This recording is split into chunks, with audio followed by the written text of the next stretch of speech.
ফিলিস্তিনিদের জন্য পবিত্র হজে কাঁদলেন হাজিরা, লাখো কণ্ঠে লাব্বাইক ধ্বনিতে মুখর আরাফাতের ময়দান, হজ করলেন কত মুসল্লি। পাকিস্তানি কোরবানির গরুর দামে আগুন, বাংলাদেশে গরুর জোয়ার, দুই মুসলিম দেশে এত পার্থক্য কেন, ঢাকা এগিয়ে গেল কিভাবে। শুধু মুসলিম নয়, অমুসলিম পর্যটকদেরও কাছে আকর্ষণীয় হয়ে উঠেছে মক্কার কোরআন জাদুঘর। কি আছে তাতে, কেন এত সাড়া ফেলেছে। আসসালামু আলাইকুম, দেখছিলেন Bangla vision world news headline. নিরীহ ফিলিস্তিনিদের জন্য পবিত্র হজের দিনে আরাফাতের ময়দানে কাঁদলেন লাখো হাজি, করলেন বিশেষ দোয়া। মুসলমানদের ঐক্য আর সংহতি বজায় রাখার আহ্বান জানানো হয়েছে এবারের হজের খুতবায়। ভেদাভেদ ভুলে এক পোশাকে এক কাতারে লাব্বায়েক আল্লাহুম্মা লাব্বায়েক ধ্বনিতে দিনভর মুখর ঐতিহাসিক আরাফাতের ময়দানে দোয়ায় সামিল হন বাংলাদেশ সহ বিশ্বের ১৫০টিরও বেশি দেশ থেকে যাওয়া অন্তত ১৫ লাখ মুসল্লি। সন্ধ্যা থেকে সারা রাত মুজদালিফায় অবস্থানের পর শুক্রবার মিনায় গিয়ে পশু কোরবানির মধ্য দিয়ে শেষ হবে হজের মূল আনুষ্ঠানিকতা। বিস্তারিত মেহরাব হোসেন খানের ডেস্ক রিপোর্টে। لبيك اللهم لبيك لبيك لا شريك لك لبيك إن الحمد والنعمة لك والملك لا شريك لك লব্বাইক আল্লাহুম্মা লব্বাইক। বান্দার হাজিরা, সৃষ্টিকর্তার প্রশংসা আর মহান আল্লাহর একত্ববাদের তালবিয়া। হজের এই স্লোগান আরাফাত ময়দানে লাখো কণ্ঠে উচ্চারিত হয়েছে সারাদিন।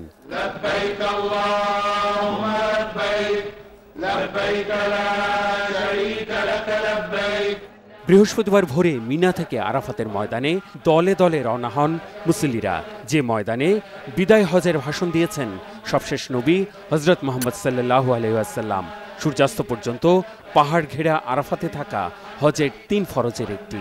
এবার তাপমাত্রা ৪০ ডিগ্রির ওপরে থাকায় সূর্যের তীব্র তাপ উপেক্ষা করতে ফজরের পরপরই কেউ পায়ে হেঁটে, কেউ যানবাহনে চড়ে মিনা থেকে রওনা দেন।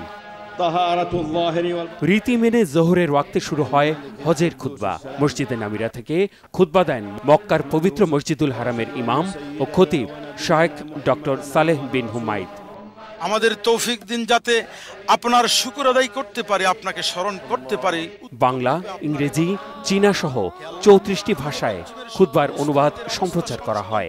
এবছর ষষ্ঠবারের মতো এই খুতবা বাংলায় অনুবাদ করা হয়েছে। গ্রহণ করুন, তাদের মধ্যে পারস্পরিক ভালোবাসা সৃষ্টি করুন।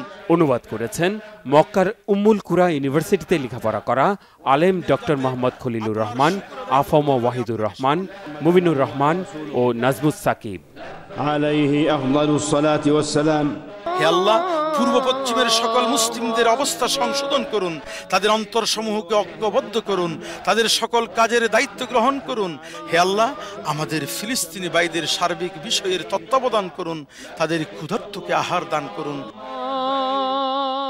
খুতবার পর জোহর ও আসরের নামাজ একসাথে আদায় করে সূর্যাস্ত পর্যন্ত আরাফাতের ময়দানে অবস্থান করেন মুসল্লিরা। সূর্যাস্তের পর তারা ৯ কিলোমিটার দূরে মুজদালিফায় গিয়ে মাগরিব ও এশার নামাজ আদায় করেন। পরে খোলা আকাশের নিচে অবস্থানকালে কোরআন তিলাওয়াত, ইবাদত বন্দেগিতে রাত পার করার পাশাপাশি সেখান থেকেই প্রতীকী শয়তানকে মারার জন্য পাথর জোগাড় করবেন। ১০ জিলহজ মিনায় প্রতীকী শয়তানের উদ্দেশ্যে পাথর ছোঁড়ার পর কুরবানি দিয়ে মাথার চুল ছেঁটে গোসল করবেন, ইহরাম খুলবেন। পরে মিনা থেকে মক্কায় গিয়ে কাবা শরীফ তাওয়াফ, জমজম কুয়ার পানি পান ও সাফা মারওয়া পাহাড়ে ৭ বার প্রদক্ষিণ করবেন। ১১ ও ১২ জিলহজ মিনায় অবস্থান করে জামারায় আবার পাথর ছোড়ার মধ্য দিয়ে শেষ হবে হজের সার্বিক আনুষ্ঠানিকতা। তীব্র তাপপ্রবাহের পূর্বাভাস থাকায় এবার হজে অংশগ্রহণকারীদের স্বাস্থ্যগত সমস্যার আশঙ্কায় আগেভাগেই বাড়তি পদক্ষেপ নিয়েছে সৌদি কর্তৃপক্ষ। মক্কার গ্র্যান্ড মসজিদে লাগানো হয়েছে বিশ্বের সর্ববৃহৎ এয়ার কুলার সিস্টেম, যার ক্ষমতা ১,৫৫,০০০ টন। স্থাপন করা হয়েছে ৪০০-র বেশি cooling unit. Mehrab Hossain Khan, Bangla vision news desk. এদিকে এবারের হজে ভাষাগত ব্যবধান দূর করতে কৃত্রিম বুদ্ধিমত্তা বা এআই প্রযুক্তির ব্যবহার করছে সৌদি কর্তৃপক্ষ।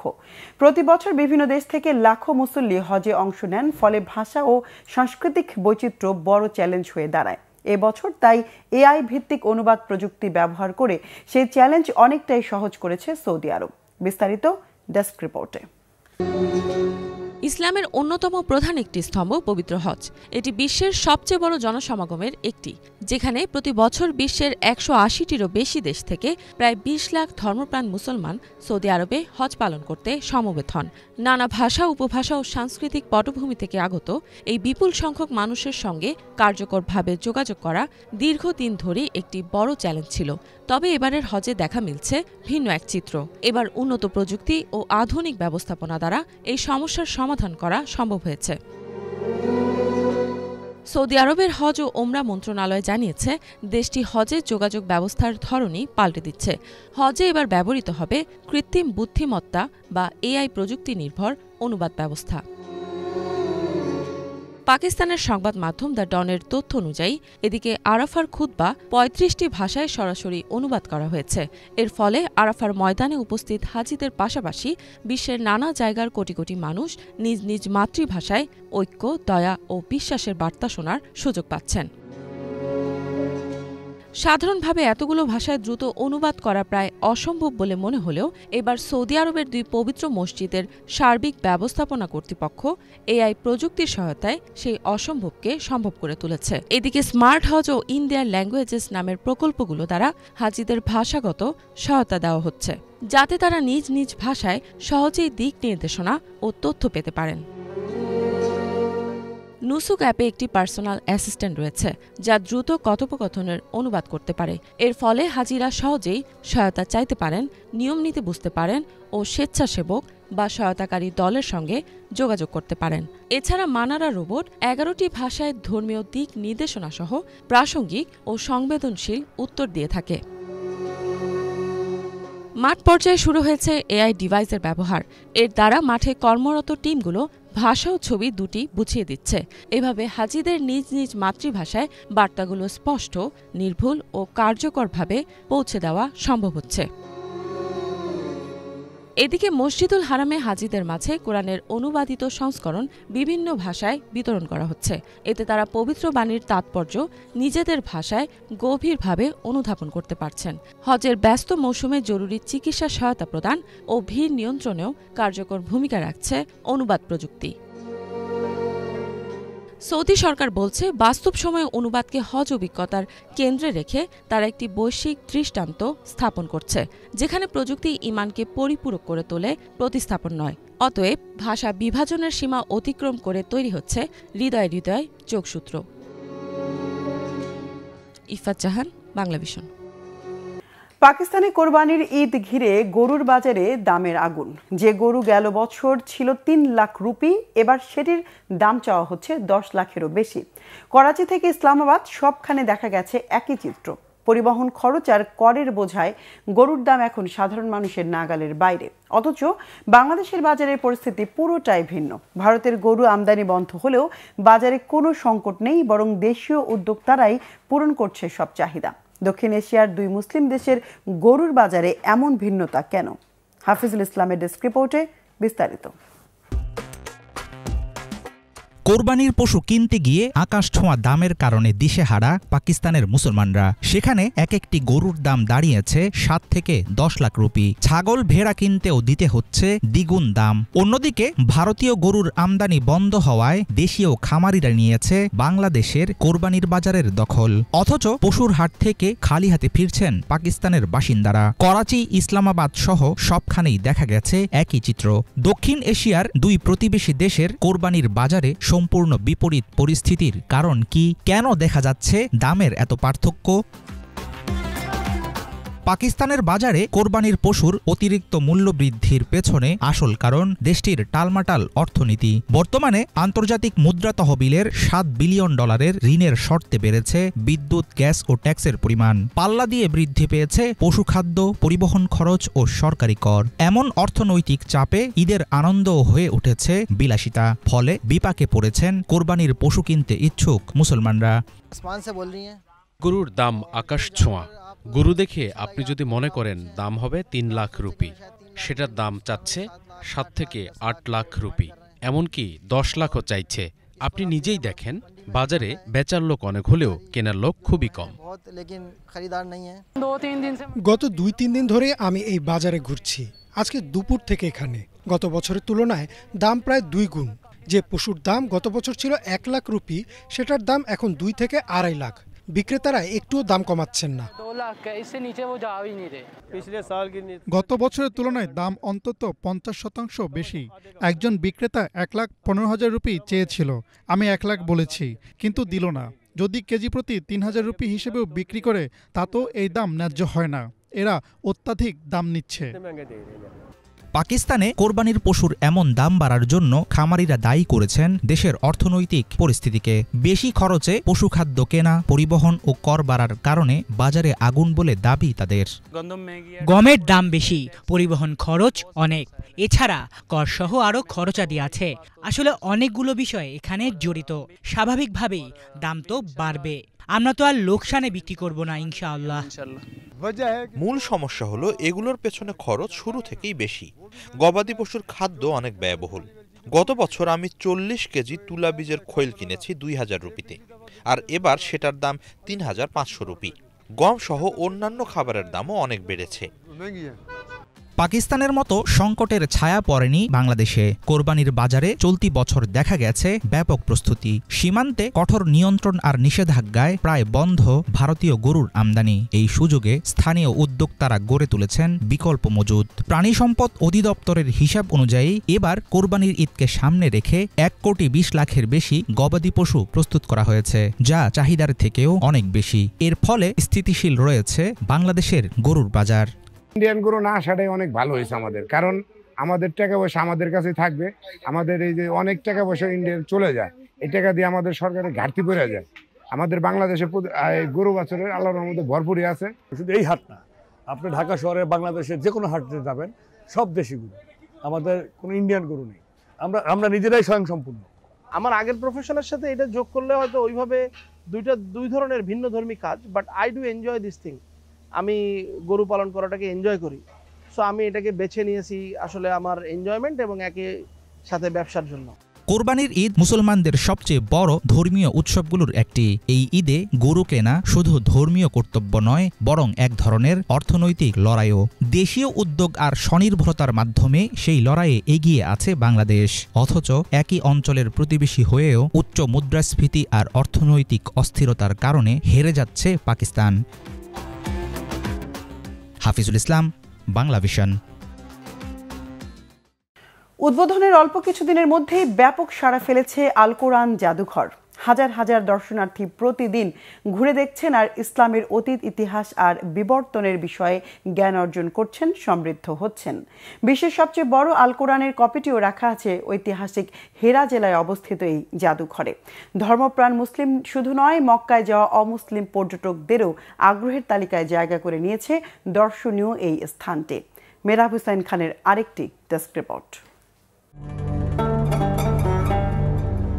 একেবারে ছাদ পর্যন্ত থরে থরে সাজানো মহাগ্রন্থ আল কোরআনের সমৃদ্ধ এক সংগ্রহশালা। কাগজে ছাপা আর হাতে লেখা সংস্করণের সাথেই রাখা আছে আল কোরআনের ডিজিটাল সংস্করণ। দেখানো হচ্ছে এই পবিত্র মহাগ্রন্থের সৌন্দর্যকে নানাভাবে সংজ্ঞায়িত করা তথ্যচিত্র।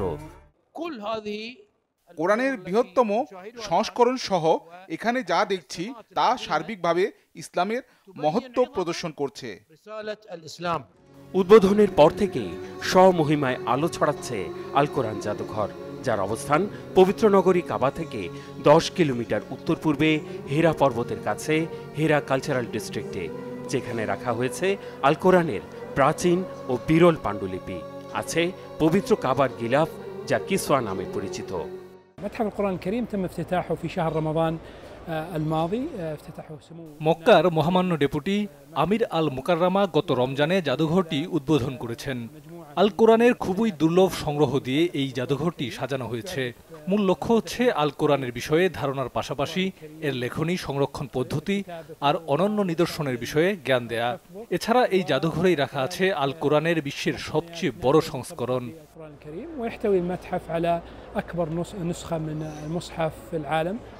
মক্কা ও তাইফের মধ্যে সংযোগ স্থাপন করা কিং ফয়সাল রোডের পাশে অবস্থিত জাদুঘরটি প্রতিদিন ঘুরে দেখছেন হাজার হাজার দর্শনার্থী, যেখানে তারা ঐতিহাসিক গ্রন্থগুলোর মাধ্যমে ক্যালিগ্রাফি শিল্প, লিপিশৈলীর বিবর্তন আর কোরআন সংরক্ষণ পদ্ধতি সম্পর্কে জ্ঞান লাভ করছেন, ইসলামের জ্ঞানে সমৃদ্ধ হচ্ছেন। যেই হেরা জেলায় প্রথম কোরআন নাজিল হয়েছিল, সেখানে নূর পর্বতের নিচে জাদুঘরটি স্থাপন করা হয়েছে। এই জেলাতেই রয়েছে ঐতিহাসিক হেরা গুহা, যেখানে হযরত মুহাম্মদ সাল্লাল্লাহু আলাইহি ওয়াসাল্লামের উপর কোরআন নাজিল হয়েছিল।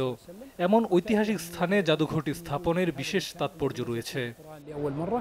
বিশ্বের সবচেয়ে বড় কোরআন শরীফের কপি শুধু নয়, জাদুঘরটিতে রাখা আছে হযরত উসমান রাদিয়াল্লাহু তাআলার লেখা পবিত্র কোরআন, আছে প্রাচীন আমলে পাথরে খোদাই করা বিভিন্ন আয়াত। Mehrab Hussain Khan, Bangla vision, news desk. আবারও গাজায় যুদ্ধবিরতি ইস্যুতে ভেটো দিল যুক্তরাষ্ট্র। বুধবার জাতিসংঘের নিরাপত্তা পরিষদে তোলা প্রস্তাবে একমাত্র দেশ হিসেবে ভেটো দেয় যুক্তরাষ্ট্র। ট্রাম্প প্রশাসন পৃষ্ঠপোষকতা দিলেও ইসরায়েলের কার্যকলাপে ত্যক্ত বিরক্ত চীন। আন্তর্জাতিক সীমা লঙ্ঘন করায় এখনই ইসরায়েলকে জবাবদিহিতার আওতায় আনার আহ্বান বেইজিংয়ের। এদিকে ইরান, আফগানিস্তান সহ 12 দেশের নাগরিকদের ভ্রমণের উপর নিষেধাজ্ঞা দিয়েছেন মার্কিন প্রেসিডেন্ট ডোনাল্ড ট্রাম্প। শহীদ আরাফাতের ডেস্ক রিপোর্ট। আবারও গাজায় যুদ্ধবিরতির বিরোধিতা করল যুক্তরাষ্ট্র, প্রমাণ করল যুক্তরাষ্ট্রের মুখে মধু অন্তরে বিষ। বুধবার জাতিসংঘের নিরাপত্তা পরিষদ গাজায় নিঃশর্ত, দ্রুত এবং স্থায়ী যুদ্ধবিরতির আহ্বানে প্রস্তাব তোলে। নিরাপত্তা পরিষদের 15টি দেশের মধ্যে একমাত্র যুক্তরাষ্ট্রই এতে ভেটো দেয়। যুক্তরাষ্ট্রের দাবি, প্রস্তাবটিতে জিম্মি মুক্তির বিষয়টি স্পষ্ট করা হয়নি।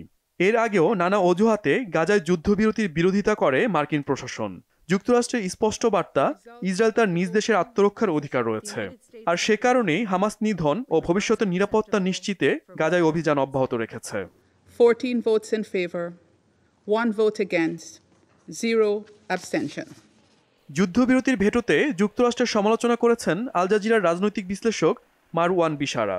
এই ধরনের কার্যকলাপ যুক্তরাষ্ট্রকে একঘরে করে রেখেছে বলে মন্তব্য তার। বলেন, গাজা নিয়ে এরই মধ্যে অনেক দেশ যুক্তরাষ্ট্রের বিপক্ষে দাঁড়িয়েছে।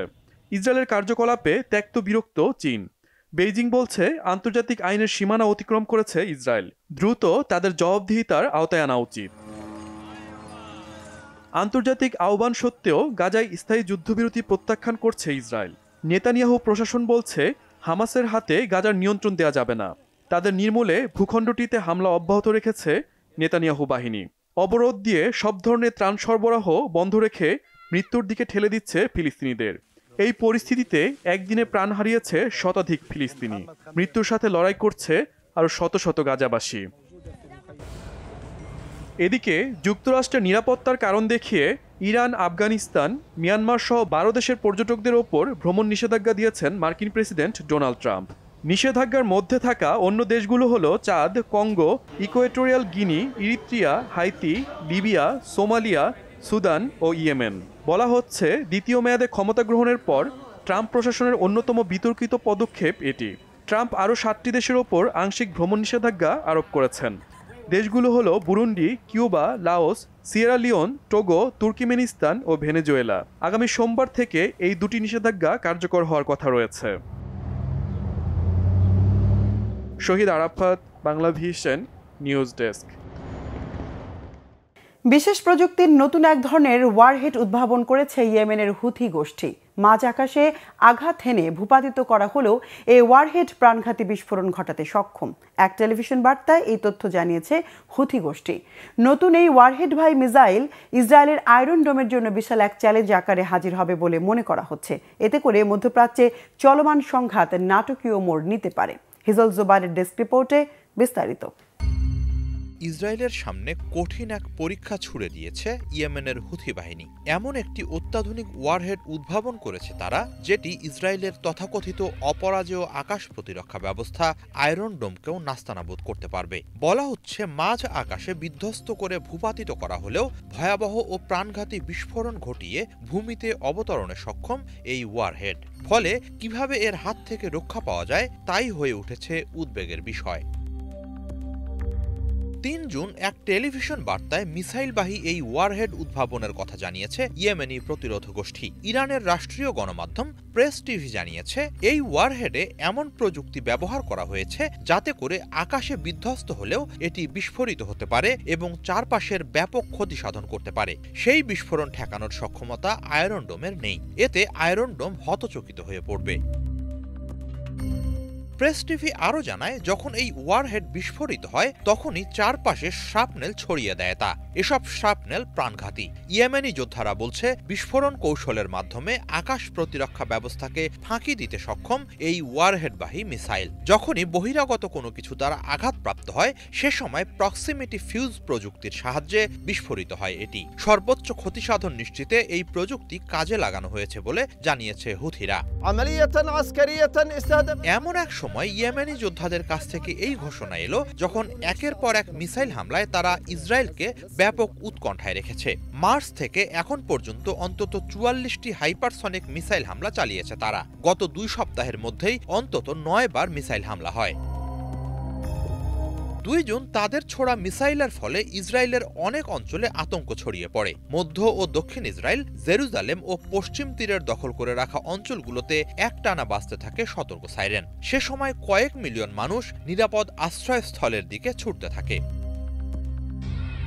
প্রভাবশালী ইসরায়েলি গণমাধ্যম টাইমস অব ইসরায়েল জানিয়েছে ইয়েমেনি যোদ্ধাদের মিসাইল হামলা এখন প্রায় প্রতিদিনের বিষয় হয়ে উঠেছে। এ নিয়ে ইসরায়েলিরা আতঙ্কে ভুগছে। এরই মাঝে ইয়েমেনিদের নতুন প্রযুক্তির ওয়ারহেডবাহী মিসাইল উন্মোচনের খবর উৎকণ্ঠা আরও বাড়ালো। বিশ্লেষকরা বলছেন ইয়েমেনি যোদ্ধাদের নতুন প্রযুক্তির এই ওয়ারহেড ইসরায়েলের আকাশ প্রতিরক্ষা ব্যবস্থা আয়রন ডোম ও অ্যারোর জন্য সত্যিকারের এক চ্যালেঞ্জ আকারে হাজির হতে পারে। ইয়েমেনিরা যেমনটা দাবি করছে সেক্ষেত্রে এই মিসাইল ভূপাতিত করলেও ব্যাপক ক্ষয়ক্ষতির শিকার হতে হবে। কি করে তা রোধ করা যায় সেই উপায় বের করতে বেগ পেতে হবে ইসরায়েলি বাহিনীকে। এই ওয়ারহেডকে কেন্দ্র করে কেবল ইয়েমেন নয়, অন্যান্য দেশে থাকা প্রতিরোধ গোষ্ঠীগুলোর সাথে ইসরায়েলের চলমান সংঘাত নতুন রূপ পেতে পারে বলেও আশঙ্কা অনেক বিশ্লেষকের। হিজল জোবায়ের, বাংলা ভিশন। দর্শক, এই ছিল আজকের মতো। সাথে থাকায় ধন্যবাদ।